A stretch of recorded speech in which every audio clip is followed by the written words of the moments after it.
On September 16th, the surprise announcement was made that Keanu Reeves will be returning to the role of John Constantine in a sequel to the 2005 original. Also returning are the director, writer, and producer of that movie, namely Francis Lawrence, Akiva Goldsman, and Lorenzo di Bonaventura respectively. Not a returning original, but also involved is producer J.J. Abrams of Bad Robot fame. Because of that, you could be forgiven for thinking that this is a Bad Robot production where J.J. Abrams ultimately runs the show. But we have done some digging, and as it turns out, nothing could be further from the truth than that. On the contrary, Keanu Reeves returning to Constantine is in reality another nail in the coffin for J.J. Abrams' reign as the King of Hollywood. To fully appreciate why, we will begin this video with something of a history lesson, and recap the history of John Constantine for those who came in late. With that established, we will explore the connection between J.J. Abrams and John Constantine, and why the return of Keanu Reeves is so extremely detrimental to J.J. and Bad Robot. So, to those who came in late, let's begin with recapping some history.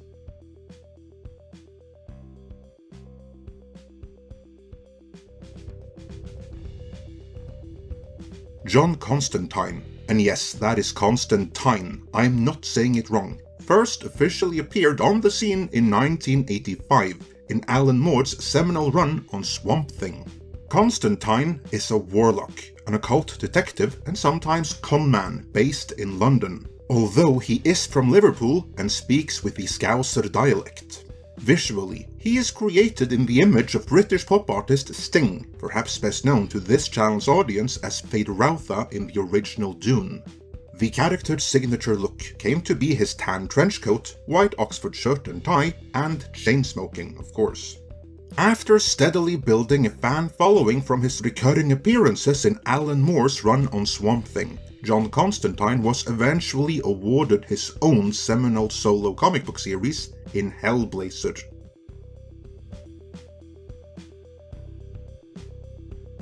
Spurred by the popularity of the comic book, John Constantine eventually, and after almost a decade's worth of production hell to be explored in a later dedicated retrospective, appeared in a major motion picture. Since staying true to the source material was a concept that hadn't been invented yet when development begun, it featured a reimagined LA version of the character portrayed by Keanu Reeves, who went by the name John Constantine. An awesome movie in its own right, but to say it took liberties is saying it lightly. Staying true to the source material had been invented by 2014, which was when Matt Ryan was cast in the TV reboot. For all the flaws with his iteration, which are all courtesy of the producers, Matt Ryan's live-action appearances re-established Constantine as blonde and British and with a tan trenchcoat, so there's that.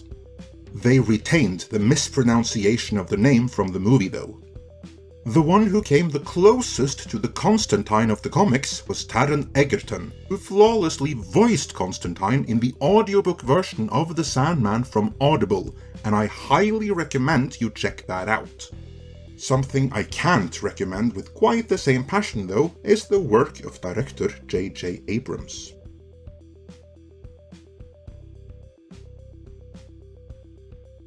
As we have covered in several earlier videos, the Bad Robot method of filmmaking, the one they employed on both Star Trek and Star Wars, is to first get in on an established brand.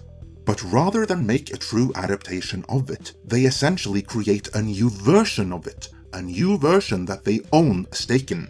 That way, they get a hefty cut of all merchandise and auxiliary revenue generated by their version of the character.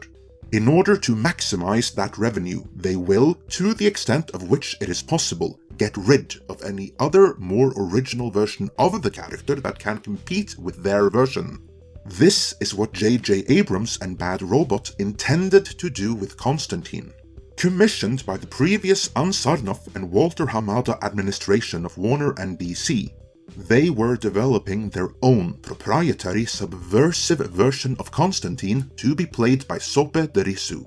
In order to prevent competition from any other version of the character, they requested that Warner place Constantine in a mortarium, which the Sarnoff administration agreed to do.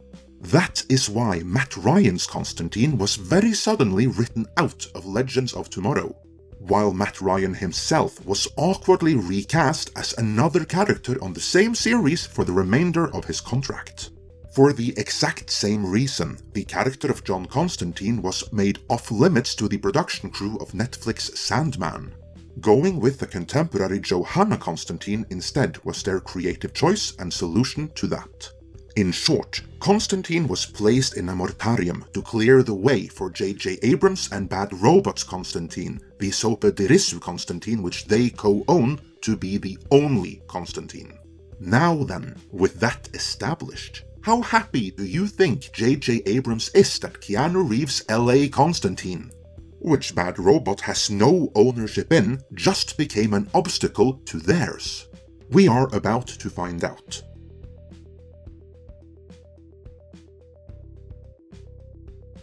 For a while now, we have been reporting that J.J. Abrams and Bad Robot are in the process of being exposed within Hollywood. For years, everyone bought into the hype, thinking them the next Steven Spielberg in Amblin Entertainment. But gradually, word has spread around town that the only ones who actually make any money off of the very expensive Bad Robot productions are Bad Robot themselves. The distributors who commission their work in the first place tend to end up with very little or even losses. Someone who evidently recognized this is the new David Zaslav administration at Warner and DC. A new LA Constantine with Keanu Reeves being announced obviously means that the character has been taken out of moratorium, so what else is going on? Well, we asked entertainment journalist and our good friend Mikey Sutton of Geekosity magazine fame what is going on here. And he informed us that J.J. Abrams' producerial credit is ceremonial only. Due to the contract he signed with the previous administration, Warner can't make a Constantine production right now without him and Bad Robot getting marquee credit. But they have no real involvement, and presumably neither does Lorenzo Di Bonaventura, the producer of the original 2005 movie. The actual producers here, the ones spearheading this, are David Zaslav's handyman Michael DeLuca and Pam Abdi. According to Sutton, they are fast-tracking this because the 2005 movie has gained a significant fan following in the years since its release. And I would like to add that they probably noticed that because of John Wick, Keanu Reeves is a bigger star now than he's ever been before. And both Keanu himself and director Francis Lawrence have been very public about how much they want to do a sequel. So, where does that leave Bad Robot's proprietary Sope Dirisu version of Constantine? In limbo, that's where. According to Sutton, J.J. Abrams is very upset right now because Warner passed on Bad Robot's Constantine and will not be picking it up. No Warner-owned channel or streaming service will have it. Because of the contract with the previous administration, however, Bad Robot are free to shop it around elsewhere. So, do you think maybe Netflix will want a subversive 25% different Constantine to compete with Keanu Reeves' return to the role, or do you think it's done for? And how excited are you for Keanu's return? Let me know in the comments.